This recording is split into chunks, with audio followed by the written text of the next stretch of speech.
Oahuka est l'une des 6 îles habitées des Marquises. Petite par sa taille et sa population de 700 habitants, elle est pourtant unique. C'est en effet l'un des derniers sanctuaires encore dépourvus du rat noir.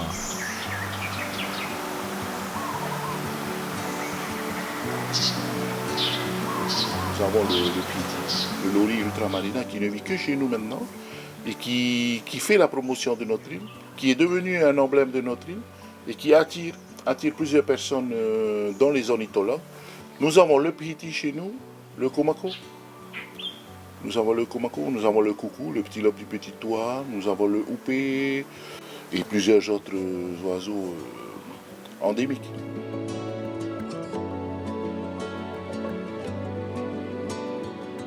Ces espèces endémiques sont encore bien visibles dans les vallées et constituent une fierté pour les habitants de l'île.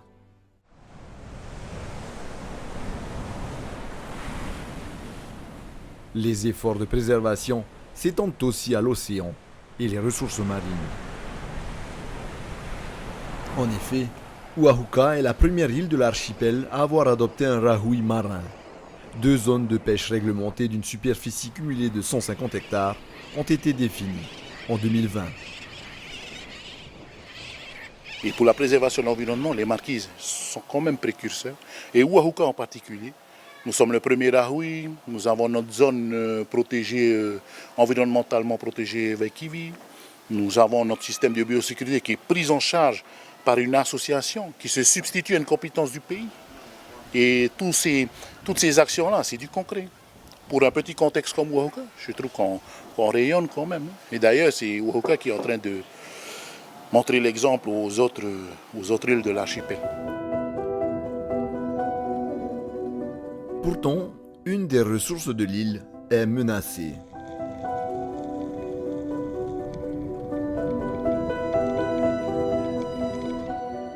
Moi, en tant que pêcheur, hein, tu vois déjà, quand tu sors la nuit pour les langoustes, tu vois, ça diminue. Hein.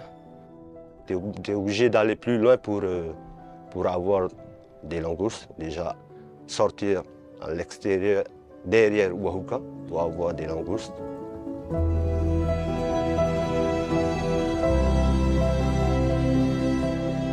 Aux îles aux oiseaux, c'est une zone qui était à l'époque très prisée pour les langoustes. Et on s'est aperçu d'année en année que la ressource se diminuait. En partie, je dis bien en partie, à cause des bateaux qui viennent des autres îles, et en particulier de Nukuyu. Je ne suis pas un plongeur, mais je vais avec des plongeurs. J'ai remarqué que l'année dernière, on avait eu 500 kilos de langoustes. Et pour moi, je me suis dit, comme je vous ai dit, si on continue comme ça, un jour, il n'y aura plus de langoustes par rapport au commerce. Hein. Il n'y aura plus, hein, j'en suis sûr.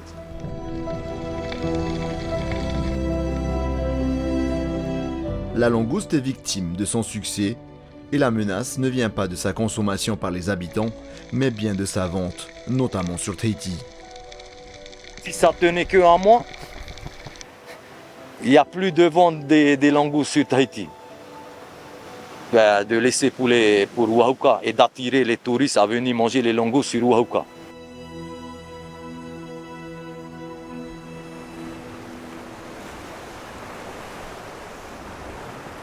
Face à cette menace, le maire de Oahuka a proposé la création d'une zone de rahui sur la côte sud de l'île. Une initiative soutenue par sa population et le programme Héritage des océans de Piu Bertarelli. Sans l'aide de ma population, je pense que ce projet ne serait pas... on n'aura pas réussi, on va dire comme ça. On a essayé par tous les moyens de convaincre les autres de pêcher chez eux et de laisser... parce que nous, on fait des efforts pour essayer de garder notre car à manger. La commune de Oahuka a sollicité le programme Héritage des océans de Piu Bertarelli en 2018 pour la création du rahui de leur commune. Donc nous leur avons apporté un soutien technique et financier avec la réalisation d'un diagnostic scientifique, la consultation de la population. Maintenant, l'île de Wahuka rayonne dans les autres îles des Marquises qui souhaitent faire la même chose, qui souhaitent mettre en place un rahoui sur le modèle de Wahuka. Et même au-delà de l'archipel des Marquises, il y a un intérêt pour le rahoui de Wahuka. Donc je pense que c'est une réussite et c'est aussi une fierté pour la population et pour nous également de soutenir ce rahoui ici. Nous nous imposons à nous, qui gérons notre ressource, des restrictions à cause des navires qui viennent de l'extérieur et qui, eux, ne respectent pas la préservation que nous mettons en place. Nous avons vu des navires arriver jusque devant le bout de notre nez, en train de pêcher des vingtaines de sacs de langoustes chez nous, alors que nous allons, on pêche une poubelle et demie. Nous savons gérer notre ressource. D'ailleurs, c'est pour ça qu'on en a encore. Il y a beaucoup de ressources. Hein. Les langoustes, tout ça, les crabes, les mamans. Ouais, des fois, les gens de dehors, ils viennent ramasser. Hein. Ouais, pas toujours penser à l'argent. Hein. Noho est pêcheur de métier, mais pas seulement. Dans les îles éloignées comme Wahuka, mieux vaut avoir plusieurs cordes à son arc. Il est donc polyvalent. Mais il s'inquiète aussi de la diminution des ressources marines. Oui, il y a des gens qui ont mais oui, fatura te hanumai te kekaio mato, oi me hanumai masakere ya. Hanumai me he ya, ai hoi ke ia si he me to ine hanape. Ai hoi he na mato. Tene no tene hua mua ne tamato tautu iki. Peha pai ya, ia pai. Tene mia mato hokone ho mato me hokone mato hipu. Ape me atu hoko. Il y a le business. Moi, ce qui m'inquiète là, ce sont les langoustes. Tu veux manger la langouste, tu peux même pas demander aux pêcheurs, hein, tu peux même pas commander aux pêcheurs locaux parce que eux, ils ont déjà des commandes à respecter. Hein. Et même 1 kilo, je veux pas. Ouais. 1 kilo, 2 kilos pour les fêtes. Ils ont des commandes là. Si je veux manger la langouste, il faut attendre en avril 2024. Là, ils peuvent avoir. Bon, tu es obligé d'aller toi-même pêcher. Hein. Le rahoui est donc une réponse aux excès liés à l'individualisme au détriment de la communauté. Un système connu aux Marquises sous le nom de hahoui qui existait déjà il y a longtemps. Te atai o mua mea nui te tau mea ato e naho te mea he noa na te mea o te tai te ai ua he tai na iho nam to uta nam to tai te mea ato e ahui ne kai to toa te ni ahui ata to hana nei oni pati te me mo tatai o ko ha mo i o tato I he noa tomu no te mea te ahui ai tau I te nei I nei o tato I hane nei hoa te ni ka vai hane ni o I te tapawa o hane I te ni a. Tapawa o ia te mea he na tu poi awai ka he koutum tātou moko. E hua na tu I popo ui tai pakirika. Pautu popo he toa humai te. E ia tu I te tata te tomu. Avant sa mise en œuvre, il a fallu plusieurs consultations et une bonne communication sur ses objectifs. L'objectif premier, c'était de préserver les langoustes, hein, d'abord, parce qu'on a remarqué qu'il y a plus de massacres, il y a plus de pêche envers les langoustes et beaucoup ne respectaient pas trop la taille des langoustes. Du coup, mon rôle dans tout ça, c'était de sensibiliser et aller à la rencontre des pêcheurs, mais aussi des non-pêcheurs. Vanessa est responsable de l'animation de l'aire marine éducative qui se trouve justement au sein de la zone du rahoui.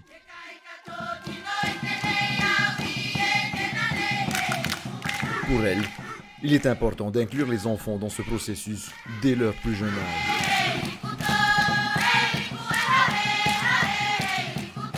Depuis la mise en place, on voulait absolument que la ME soit vraiment préservée à travers le rahoui. Et grâce à ce rahoui-là, on voit que beaucoup d'espèces reviennent, et surtout dans notre zone AME. Hein. Et grâce à ça, moi, avec les enfants, on y va sur le terrain, on voit qu'il y a beaucoup qui reviennent, les algues, les étoiles de mer. Et en dehors de l'AME, il y a beaucoup, c'est très riche maintenant. Et heureusement, il y a le rahoui. entre Hokatu et Hane, quand j'étais enfant, j'allais aux langoustes avec mon papa. Moi, je tenais la pirogue. Je tenais la pirogue. Et mon papa, quand il plongeait, il revenait à chaque fois soit avec 2, soit avec 4 langoustes.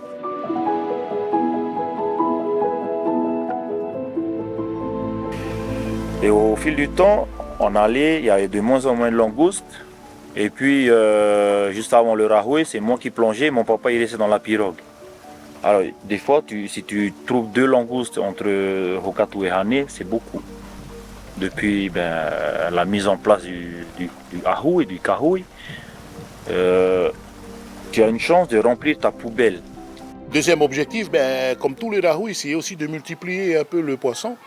Et en 3 ans, je peux dire que sur Hane, puisque c'est la vallée où c'est vraiment plus visible pour moi, et l'effet de débordement escompté par le rahoui joue vraiment son rôle, puisque maintenant, dans la baie de Hane, les jeunes ils vont pêcher le matin et on les voit revenir avec du poisson pour le café. Donc, sur cette zone-là, nous avons délibérément laissé une partie ouverte de la baie et une partie rahoui, et on voit que ça bénéficie à la partie ouverte.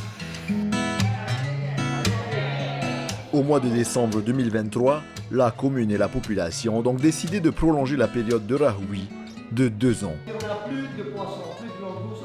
Une ouverture pour la pêche aux langoustes est prévue à raison d'1 journée par an afin que la population puisse profiter de cette manne.